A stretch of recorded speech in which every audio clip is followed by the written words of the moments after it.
এই যে আমরা দেখতে পাচ্ছি সামনে ছবিতে আছে ইসরায়েলের সরকার বিনিয়ামিন নেতানিয়াহু। ওর কারণে, ওর আদেশে ফিলিস্তিনের হাজার হাজার মুসলমানদের শিশু, নিষ্পাপ শিশু ও মা বোনদেরকে বোমা মেরে উড়িয়ে দিয়েছে।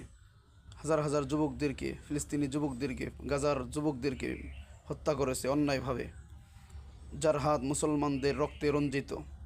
এই বিনিয়ামিন নেতানিয়াহু, ওর স্থান হলো সারা পৃথিবীর মুসলমানদের পায়ের নিচে হলো ওর স্থান। এভাবে পারাতে হবে ওকে, এভাবে পদদলিত করতে হবে। সারা পৃথিবীর মুসলমানদের পায়ের নিচে থাকবে এই বিনিয়ামিন নেতানিয়াহু। আল্লাহ ওর বিচার না হওয়া পর্যন্ত আমাদের মৃত্যু দিও না। ওর বিচার যাতে সারা পৃথিবীর মুসলমান আল্লাহ দেখতে পারে, এটা আমাদের আশা।